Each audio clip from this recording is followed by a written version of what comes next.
I'm Jake Shimabukuro, and you're watching Eclectic Arts Media with my good friend Mark. Susanna, do you want to do a documentary? And she's like, yes. I'm like, great, here you go. As always, Mark, it's always an honor to hang out with you and spend this evening with you. And visit with you for dang sure. I really appreciate it. Thank you for giving me the opportunity. And I can't find a light. I've only worked here for like 5 years and I can't find full switches. I could be working now. I could be doing something. So it's good to take some time away, but I can't get away for too long, quite honestly. Yeah, I think when it feels like the journey is complete, you know. Like Darby, Montana, population 600. Man, we got to come up with a plan. I guess this is gonna be my new life. Really good question. By the way, you are such a good interviewer. All of your questions are solid questions. That's exactly it. Yes! I feel like we've all had this experience. Yeah. Other than that, it's all good. We're just going to keep trying to make it.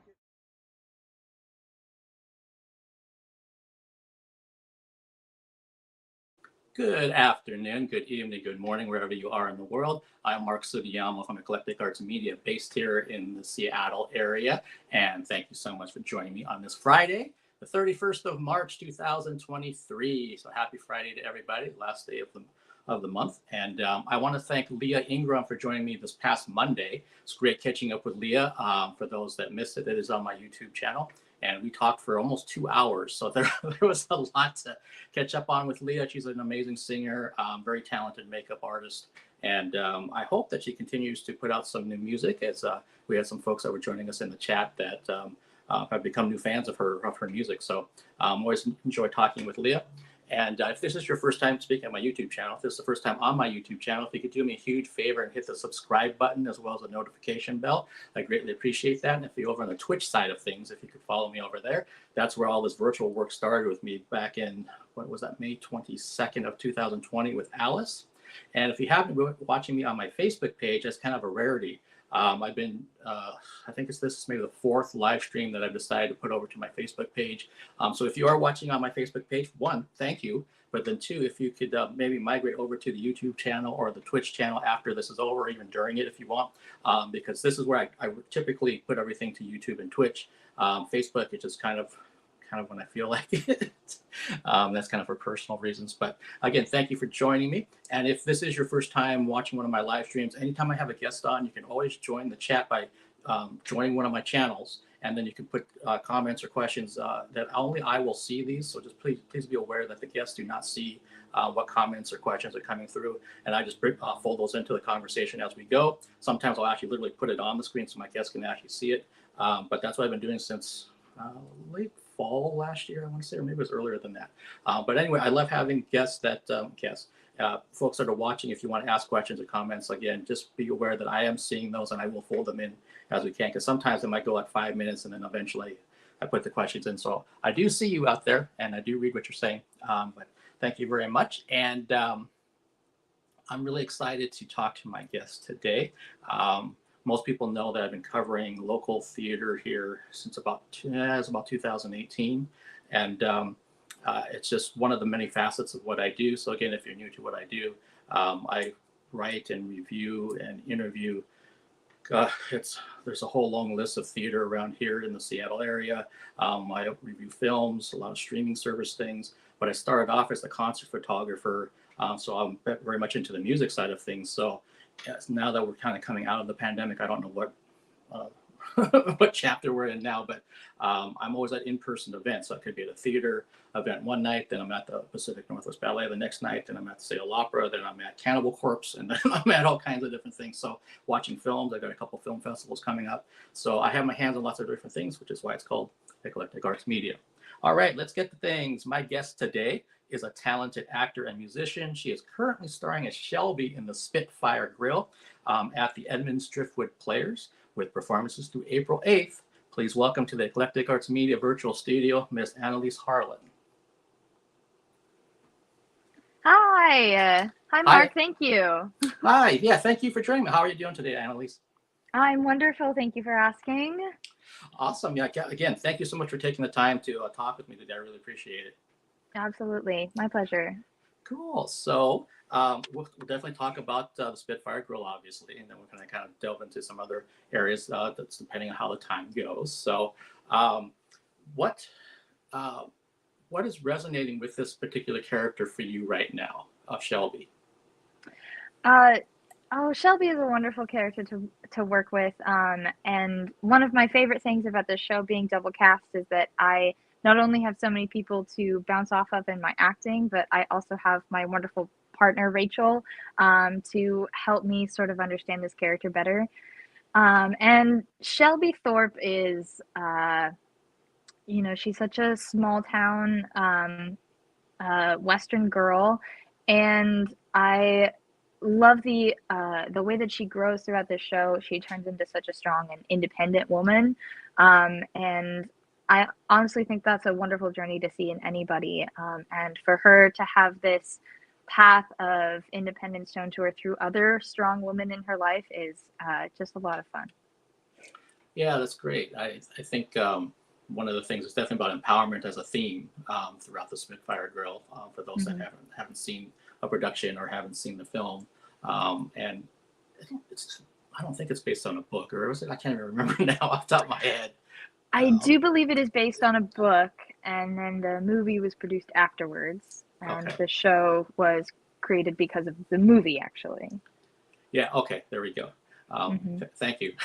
Yeah. And fascinatingly, they all have different endings. So if you go see the theater show, it's going to be slightly different than if you watch the movie. So I highly recommend going to see all three. There we go. So that brings up, it kind of begs the question. So were you familiar with the material before you auditioned for the play or the musical? I was. My alma mater did a production of the Spitfire Grill when I was a freshman in college. It was actually a student production, so it didn't have all the big fancy colorful sets and mics and all the wonderful things we get to use in this production. But I did get to see lots of my friends perform it. So it was a few years ago, but I did remember it. Okay, all right. And you kind of touched on the fact that there's a double cast for this show, which for me is a little unusual. I haven't really seen that, at least in this area. I haven't seen so much of that. And with anything, there's pros and cons to probably both when you have a set cast with understudies, or if you just have a set cast period. And I think a lot of companies are kind of finding out, I'm not saying that's why they did this, but because of how things went with COVID, that they need to have some contingency plans at times. Most definitely. Yeah, somebody can't make it. Can we get somebody else to step in there so they wouldn't have to cancel performances? And so what are some of the positives you're finding from being in a double cast? You kind of mentioned it earlier, but I'm just kind of curious from the performer side. Yeah. Well, yeah, like you mentioned, there's pros and cons to it. And from the production standpoint of view, they get to be able to rely on all of these different people. For me, I have done double casted productions before, but nothing like the way that the Driftwood Players is doing it this year. So we were actually able to sort of mingle our casts together. There was no set A and B. So I was able to work with two different Caleb Thorpes, which are the character that plays Shelby's husband, two different Percys, the star of the show, two different Hannahs. So every time I went into rehearsal, not only did I know I was going to get a different show, but you were going to get a different Shelby as well. So it was a really cool way to explore almost every single facet of this show that you could possibly find. We have done it. So yeah, it's been really fun. Yeah, that's got to be a challenge too, I would think, in some ways. When you have different people that again, it can be exciting to work with different people too, but at the same time, if you have set people that you know that you're working with every performance, that you can also make different choices as an actor, especially the further in the run you get. I've seen somewhere I've gone back, see a show a second or a third time, it's like, wow, they really went a different way with this material than when I first saw it, during opening weekend. It's a challenge for sure. It keeps you on your toes every night. Every show naturally changes over the course of the production run. And so I would like to know from an audience's perspective whether or not this has changed more or less because of the duality between the two casts. I don't know. Yeah. We'll see when we get to the end. Yeah, no, I'm a musician, so it kind of reminds me of like when you start your set that, you might be locked in the crowd, it's great and all that kind of thing. But otherwise, sometimes it takes you several songs that kind of feel like you're in the pocket and you're kind of doing your thing. But I've never had something where, okay, now our whole rhythm section changed. We have a different drummer, a different bass player. Yep. It's like, okay, get on stage and go with it. Like, what? Oh, okay. Yep. We'll do the best we can. Well, I think we got super lucky with this group of people because everyone, puts their own spin on everything, but everyone is also so professional and so talented that, we've never really found, or I've never really found a place where, anybody was tripping over anybody else or where we ran into huge problems because we couldn't get through something. Everyone was so wonderfully adaptable, and even if somebody did just take something in a different direction, everybody else really took that chance as well and flowed with them. So it was really, I think more people should try it. I think. Okay, that's a fair statement for sure. And I'm kind of curious too. And I put this in my review that. Your performance absolutely stood out to me. And thank you for your comments. Were so wonderful. I really appreciate it. Yeah, no, but thank you for performing because as soon as your character came on and you're saying your lines and that kind of thing, but then with your first song, I'm like, wow, listen to her voice. And some of that's my music background kind of coming to the forefront. But there's I think it's kind of true of any performance that I've seen, not just with Edmonds Driftwood players, but anywhere around locally at least, that certain performers will just kind of jump out to me. And so when I get a chance to actually talk to them, that's even better. So I'm curious, do you consider yourself a vocalist / musician first or an actor first?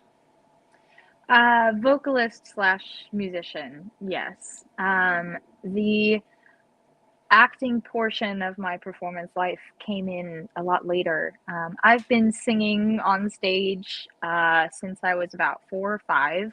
I joined a young singers club down in Santa Barbara that, we sang Disney songs and we did melodies, and I did both group and solo performances for a very long time before anybody introduced me to the world of theater, combining all different kinds of types of performance into one. Okay, so when you started getting involved with theater, then was that something like, say, is that like high school? Is that college? When did that kind of shift happen? Yeah, so it was junior high, 7th and 8th grade, when I joined a show choir, which was my first professional, I guess, performance group where we went to competitions and we traveled around California performing. And my first theater production was in high school where we did Les Miserables. And that was, I was instantly hooked when I found out that this world existed. Okay, and so from Les Mis, then did you go to college to study music then, or what was your further path? Yeah, so I spent a couple years in theater, and I had a wonderful voice teacher, Miss Dory Kennedy, and she actually put this idea in my head. She said, hey, you love performing and you love to sing and you're talented, and did you know you could go to college and study this? I said, no, I had no idea that people could do this. Honestly, there's so many people in my life that without them, I would not be here today speaking with you. And Dory is one of those people. She got me several auditions to colleges. And she was the one that convinced me to pursue opera as my degree. So I pursued opera performance and studied music theory, and really spent a long time perfecting and controlling my voice to a way that I could be very proud of it. Wow, thank you for sharing that. And I think it's so fascinating when you talk about that there's certain people in your life that, had they not encouraged you or showed you a certain possibility or a door, an idea, even that you may not have, your life could be very, very different. Absolutely. I mean, anywhere from my parents to my friends to voice teachers and everybody else that helped curate this path for me. I'm very thankful. Yeah, I can relate to that because pretty much anything artistic that I've done, I kind of fell into. I didn't, and it has some grand plan of like, I'm going to do this, and here's the steps I'm going to take to get there. It was like, I just kind of happened, and then, but once it did, then I, worked my butt off and, got totally involved. But because I've had some people even ask about this whole thing about, Mark, how do you do your live streams and your interview style and all that kind of thing? It's like, I can tell you what happened once I got going. I can't tell you that this is how I started because, as I mentioned to you pre-show, the wonderful band Alice is the one that reached out to me about doing their virtual tour. And I was initially going to say no because I'm not tech oriented. This sounded so bizarre to me. It was during the pandemic in 2020. So, no one was at their best at that time. So I'm kind of like, I think I'm just going to kind of wait this out or just do other things. Yes. Yeah. Aren't you so glad you said yes too? I am, because just like you mentioned, I mean, had they not offered that, you and I may not be talking this way because I've done over 300 of these now. And once something kind of gets good to me, that's one thing I do know about myself. I will sit there and, grab on and just keep working and working at it. But I am so grateful that they thought enough of me to invite me to be a part of that. And we did like 59 shows on that tour, and it connected me to so many other people just because of this wonderful medium. So it was one of the few silver linings I had during that time, for sure.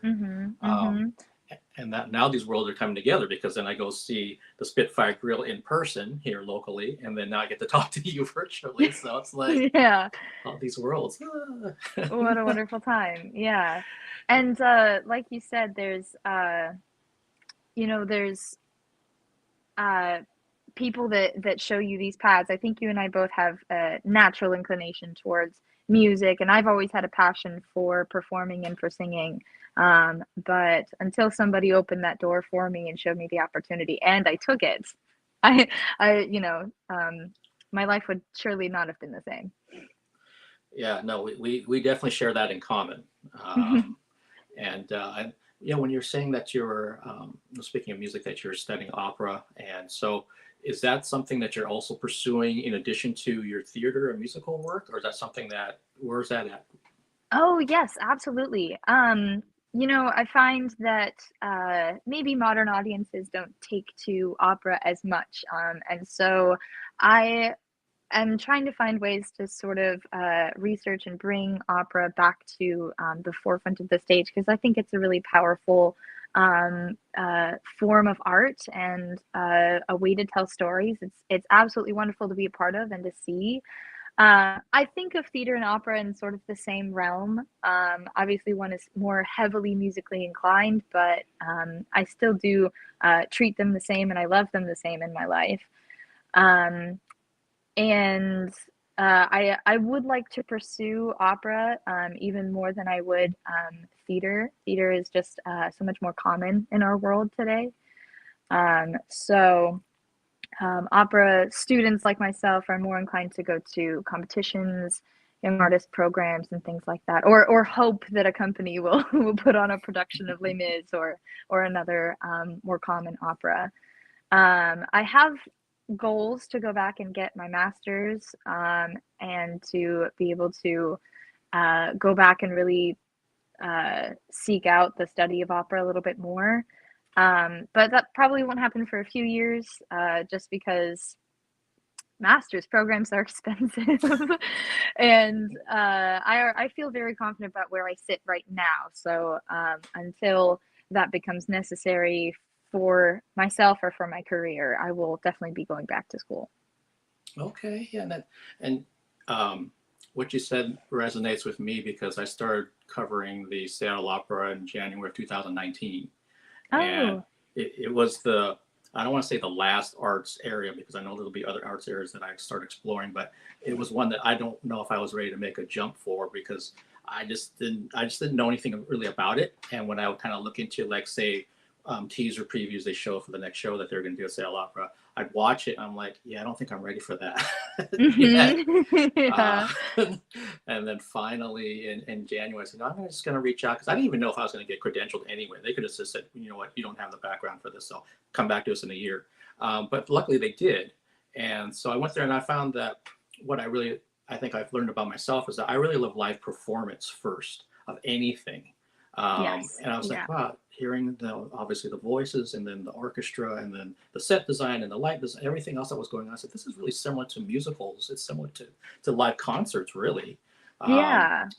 And they're all derived from the same group of, live performances, like you said. It's just a combination and a different level of each of them.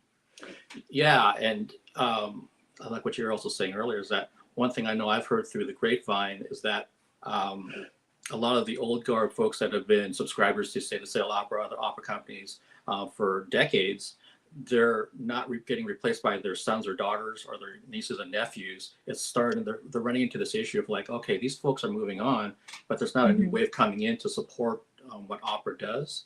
And so they're trying to figure out how to bridge that gap. So what you were just talking about is exactly what they're trying to, if you can figure it out, copyright it, trademark it, whatever. Absolutely. You'll be sitting on a gold mine. All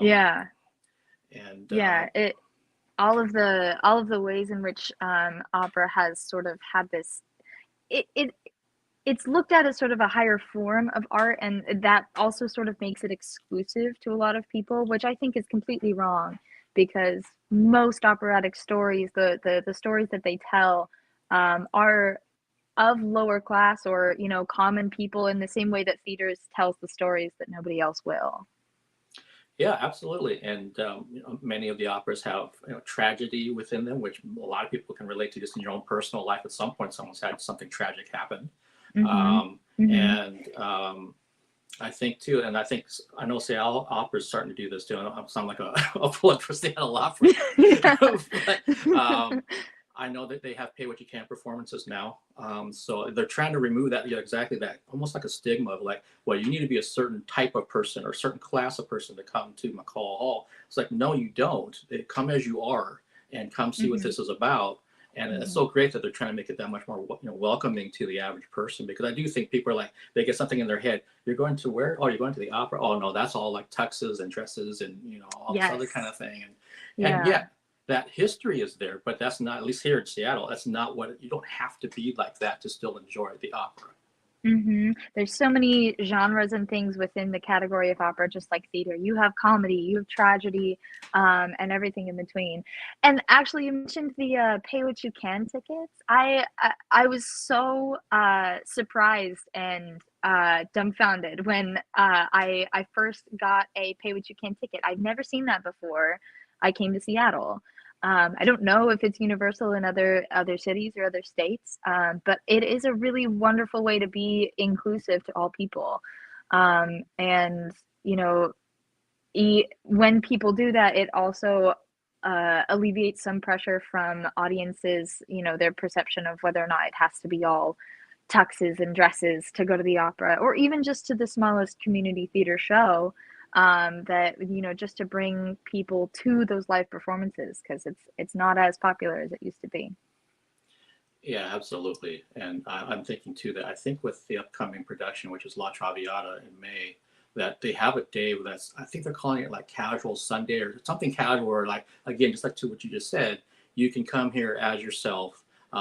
Bring someone else that might be curious about the show. The prices will be lower, and just come check it out. They're trying to open the doors to you, that whatever's in your head, come see it first, and then maybe those ideas go right out of your head because they're not accurate. And I know a lot of the other local theaters around town have a pay what you can performance usually at some point, and sometimes they'll do in the dress rehearsal. Will be like just show up first come first serve kind of thing. Open dress rehearsals are a wonderful opportunity for people to come. If you ever find an open dress rehearsal, they're just as fun as the real performances, and you get a little bit of the behind the scenes tech as well. Yeah, and I mean, matter of fact, that's how I saw Edmund Driftwood Players. I saw Elf that way. I saw it on the dress rehearsal Thursday, I think it was. And so, yeah, there's a lot of other people there, and yeah, the vibe is a little different because you feel like you're almost behind the scenes a little bit with the Yeah, show. you get a sneak peek. Yeah, and I love that kind of thing. I'm the one who loves the special features on the DVDs, the Blu-rays, and that kind of stuff. So I love Yeah. the behind the scenes aspect of it. Yeah, Um, yeah. but yeah, Um, yeah, sorry. I'd like to say I think it's funny how some companies are trying to open the doors a little bit more to younger audiences. This like come as you are, you know, draw for younger audiences. Because I had an experience last year. My friends took me to the it was a concert of Gershwin music at Bayonora Hall, downtown Seattle, for my birthday. And I was so excited. I love Gershwin's music and I love seeing like live orchestras. So I got all dressed up with my friends, also because it was my birthday. And maybe my friends and I are special, but we were like the best dressed there. We were the ones in tuxedos and we were the ones in the fancy gowns. And most patroners that came to see that audience, you know, they're in their Sunday casual, Friday night out kind of clothing. And it's just special to be able to experience those kinds of things. You don't have to be a part of any club or society to be able to go. So I think it's fun that people are doing what they can to open the doors, but I'd just like to say it's not even necessary, you know? yeah, that's really really well said because I've been to Benaroya several times, and depending on what it is that's there, you can tell the patrons will look a different type of way depending on what the show is. Yes. And even the opera, I mean, there's some, again, they're going to come with this, you know, just ridiculously gorgeous gown and, you know, tux that looks like it came from maybe the 1920s. And that's their big night out for the next couple of months until the next show. And that's what they choose to do. But what I really found, which has been really a pleasant surprise, is that those folks that are like that are not pretentious. They're not like looking down the nose at you because you came with maybe just your slacks and whatever you could afford to come in. Not at all. They're just happy that you're there. They're very polite. Very. I actually had to kind of work on my own my own manners. I've talked about this before. That very first, I talked to you pre-show, the very first opera I went to was in January of 2019, and I went by myself because I couldn't find anybody else that wanted to go with me.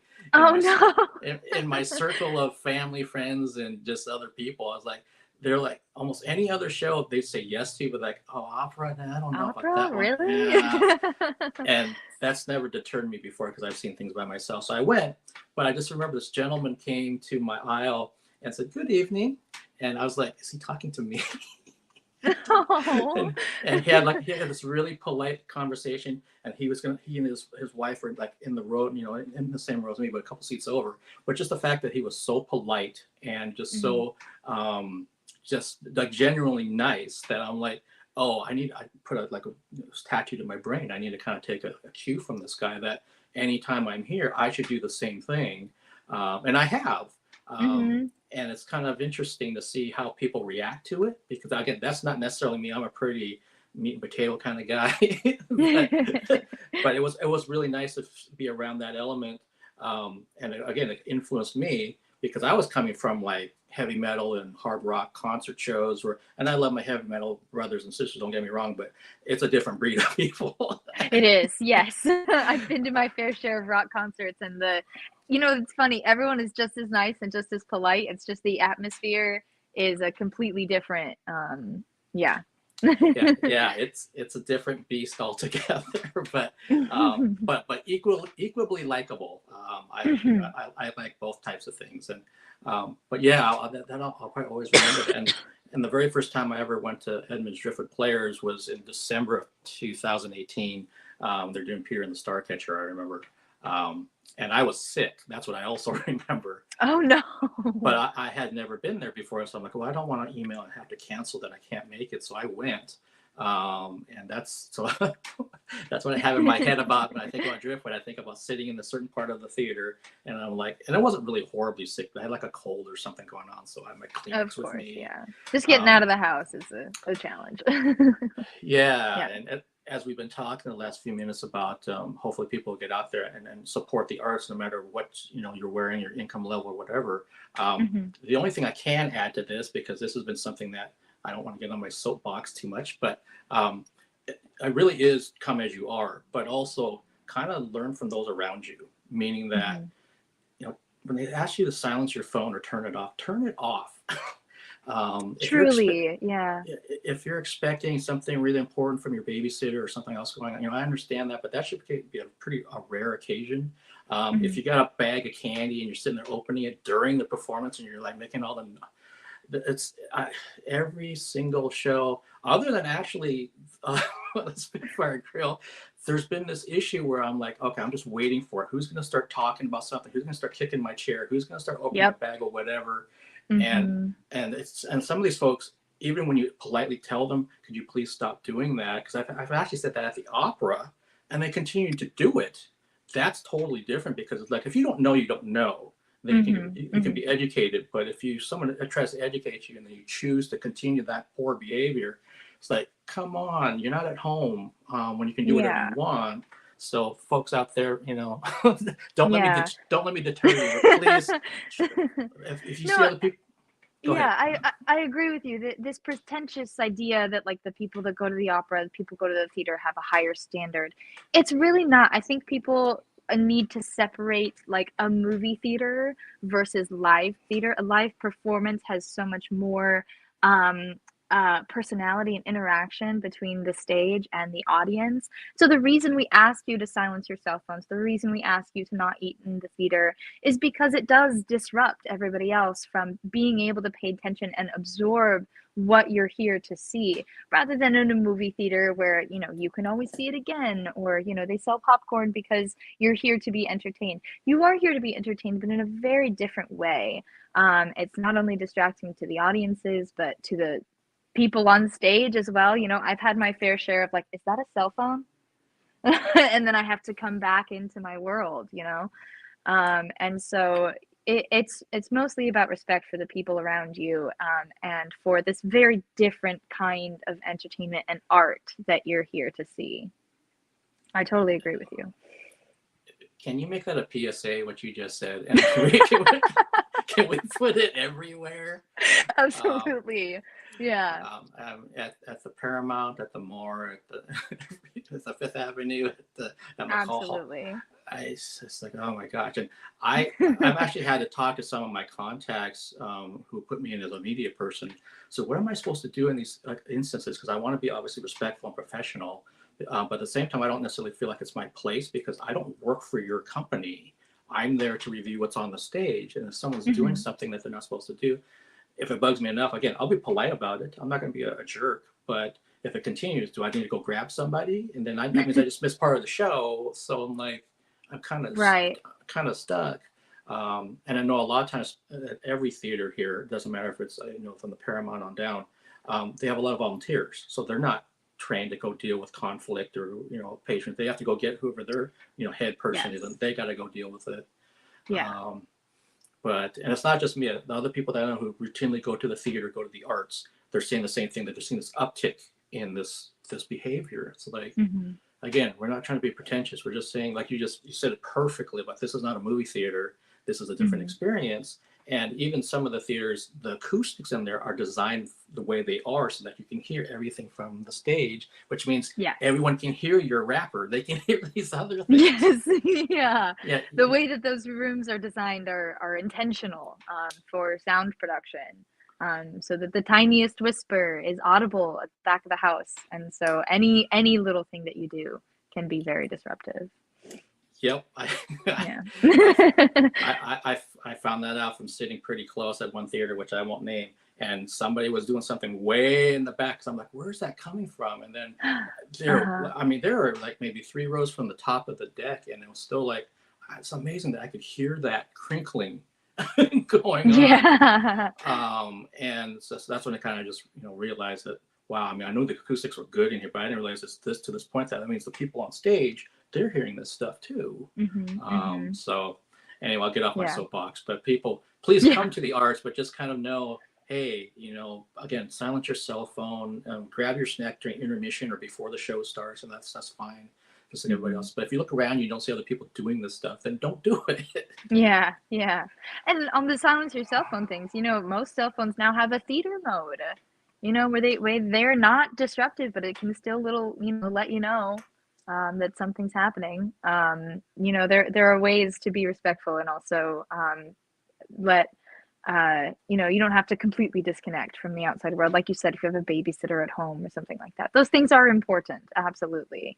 But if you absolutely have to, sometimes it's even less disruptive if you just sort of step outside for a second, wait for the applause, step outside, take your call, slip back in, quiet as a mouse.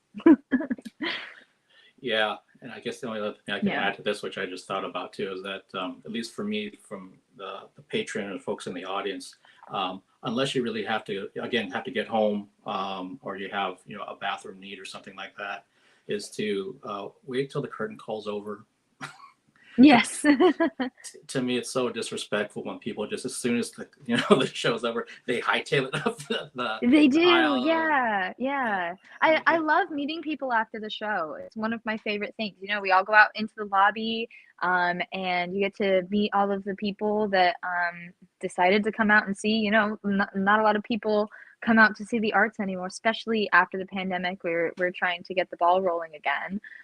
So I love meeting people, strangers or family and friends that come to see you. The meeting after the show is just as fun as performing the show itself. Yeah, and if you think about it, I mean, like if you try to do that with a band, some bands will come out and hang around, but a lot of times they won't, and that's why they have other things that they do, which I won't get into. But yeah, with the arts, especially on a local level. Again, just even out of respect level, I understand there's exceptions where you need to get out, but sometimes I think as people they just decide to leave. I'm like, they haven't even taken a bow yet. Oh, it's like, what are you doing? Again, that's just a pet peeve of mine that at some point I'm going to write about, I think. A public announcement. Yeah, please come. But when you're there, here's some tips to, I don't know, be a giving patron of the arts. I think maybe everybody should go see My Fair Lady, which is a musical all about etiquette and manners and a woman on the street learning how to behave. There we go. That's a perfect one. Yeah. to go with. Oh my gosh. And I'm kind of curious because as with the Spitfire Grill and other performances that you've done, that as we've been talking about, it's live. So it is. That's one of the best things is that, hey, they're going to get up there. They've been rehearsing. They've been working at this, and then they get out there and perform live. Have you had personally, just for yourself in your own role, have you had any performances where like either something kind of happened that you can talk about that was kind of funny, or just kind of like, oh my God, I can't believe that happened, or Oh, so many. I think that's the joy of live theater, is that you never know what's going to happen. You never know who's going to get out there and do something different. Or I think the most common thing is, there's so much focus and energy that goes into things, and either forgetting a line or misreading a word or something like that. Everybody has to just jump right in and save other people. And let's see, in the Spitfire particularly, honestly, most of them happen in rehearsal. I think there was one where I was working with Michael, one of the actors who plays my husband. We have this very intense scene where I'm not going to give anything away, but we're kind of yelling at each other. And there is quite an important line that he needed to say that he just never did. So in a little bit of a pause there from the audience. But the best thing, we say this all the time as actors, we say, the audience won't know. They don't have the script. They don't have anything. So that's where ad-libbing and just making things up on the spot can come in handy. So I just started to try and coax the line out of him so that we could get to the end of the scene, which is really intense. And I think my favorite thing about that is that we have this very serious moment, and we both walk off stage with a lot of emotion, and we immediately go backstage and meet each other and start laughing about how silly that whole interaction was. There's a solid maybe 5-10 second pause on stage where just nothing happened. There's always that moment of panic of like, what do I do? Where do I go from here? But it's also always fun to see your fellow actors on stage, the way that they adapt and turn things around, saying a line early, or making an early entrance or something like that. You just have to fib. You just have to make it seem like that was intentional. You were supposed to do that. Well, that's great. I love hearing those kind of stories, those kind of blooper kind of things that happen. Yeah, it is like bloopers. When I was on the Alice tour, they call those pancakes. When there's something that happens that wasn't supposed to happen. Oh, there's a pancake that just happened. Yes. Yeah. It reminds me when I played music in a duo around town, just playing cover tunes for fun. And I remember we were doing a song from Phantom of the Opera. And I started off with the chord, the guitar chord. And for the life of me, I couldn't remember what the chord was. And we had cheat sheets with us at every gig. And my singer's like trying to show me like the words. 'Cause I had to start singing the beginning of it with that chord. I'm like, I know the words. I just don't know where my fingers are supposed to go. Yeah. I had a complete brain fart. And then eventually it came back to me. That's okay, this is where we go. And in that case, I think people knew something was wrong because I took so long trying to like, we would do something. But there's definitely some other times when she and I would look at each other like somebody jumped a verse or somebody did something, and you're right. Yes. For the most part, unless people know the song, or in this case the player of the musical so well, they know, hey, wait, something was supposed to happen there. Yes. But they'll never know. Yeah, they just don't know. It's like, oh yeah, they're just doing an abbreviated version of the song that we were doing. They're doing. Sure. Okay, well that must be their own take on it. I have to give a shout out to our band at the Spitfire Grill. We have a wonderful group of 6 musicians up on stage with us, performing all of the music live as well, which is a first for the Driftwood players. And their ability to keep up with us, changing speed, singing lines wrong, jumping ahead by 5-6 measures. You know, they've done a fantastic job, honestly, keeping the show together like glue. There's a lot of music in the background underneath us, as you know, musical shows go, and they're doing a fantastic job. That's true, and that's definitely something that I noticed when I was there last week when I saw your performance. That he said, "Hey, they've got musicians right up here." Which it's always exciting for me to have, again, live musicians playing the score, doing the numbers and everything else, and it just adds to what you're seeing on stage. So it's such a nice package. Yes, yeah, and we have such bluesy, music as well. It's sort of country-esque, I guess, as far as genres go, and we have wonderful violinist, pianist, but my favorite is the accordion that we have on stage. I've never performed live with an accordion before, but it's a really, really cool instrument, and it's just been fantastic. Yeah, that's so, folks. If you're local here to the greater Seattle area, again, it's the Spitfire Grill Edmonds Driftwood Players that runs through April 8th. So you've got a few more chances to buy tickets to see it. And Annelise, do you already happen to know what performances you're in? If someone's real specific, hey, I want to see that gal that Mark was talking to, which days you're performing? Absolutely, yeah. So for the next 2 weekends, I will be on Thursday and Saturday nights at 8 p.m. However, the final show, our final Saturday, I will be in the 2 o'clock matinee. Okay, there we go. So, folks, you can go online and buy your tickets and that type of thing. And it's a really great theater. I remember the first time I went there, I was like, it's so hidden from the outside. You don't realize that when you go in there. I said, wow, this is really, it's spacious, and there's room to walk through the aisles and in the rows, I should say. It's deceptively nice. And that's not to say that's not nice on the outside, I'm sorry, but that just means that it just looks smaller than I thought. And you walk in. It's a little hidden pocket, yes. Yeah. I know what you mean. Yeah, it's so nice. And Annelise, what do you have? Is there other things that you have coming up, or you're auditioning, or you're taking a break, or where are you right now with future things?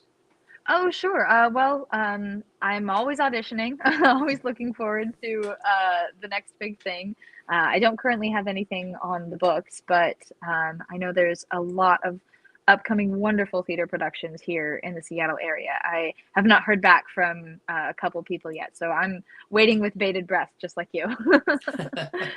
But like I said, I'll be here for a while, so I hope to be continuing in local community theater for sure. Okay, and just off the top of my head, since you have such a strong music background, are you working on any kind of music yourself or something, or any kind of thing, or like a performance group you want to do like during the summer or anything? Oh, not right now, no.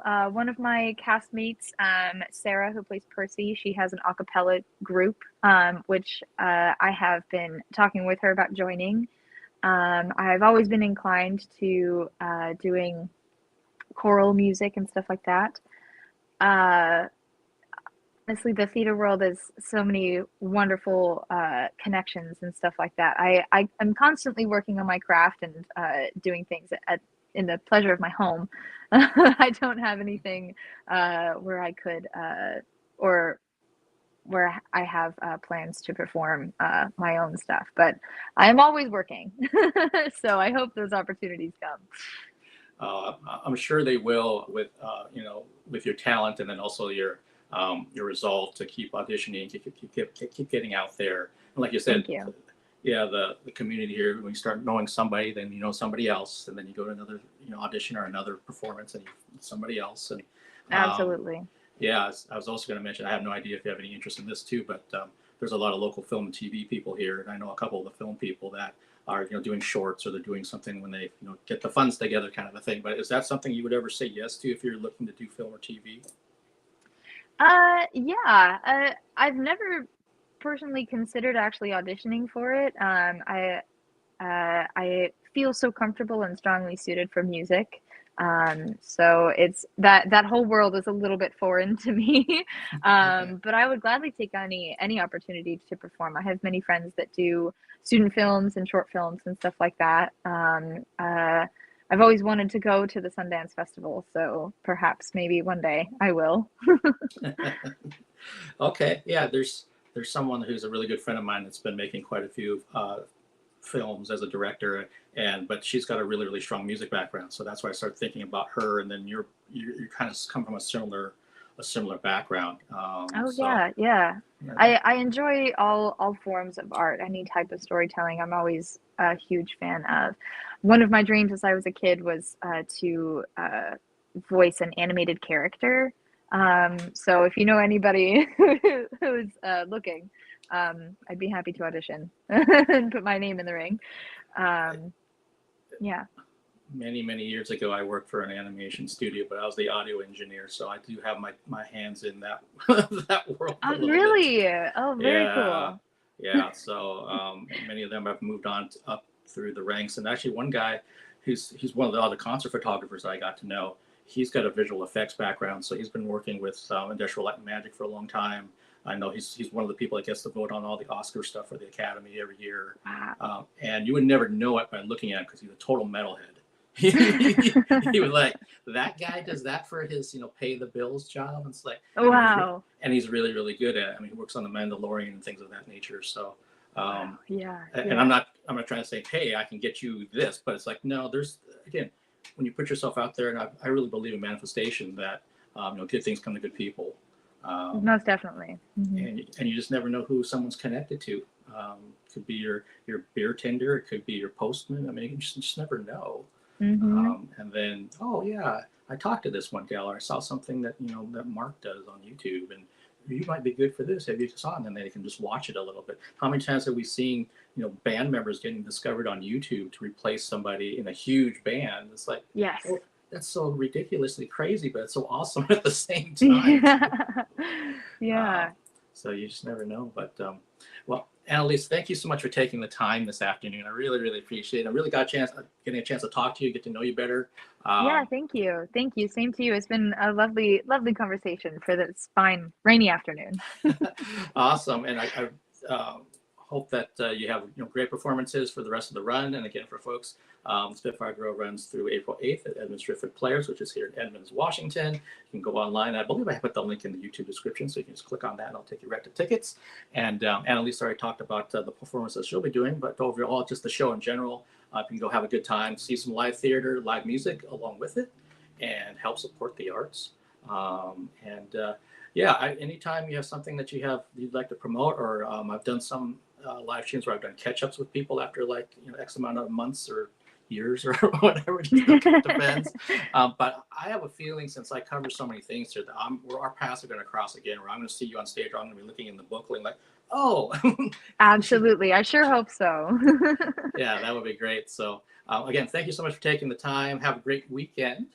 Thank you. You as well. Thank you. And I look forward to hopefully getting a chance to talk to you either in person at some point or again virtually about your next project.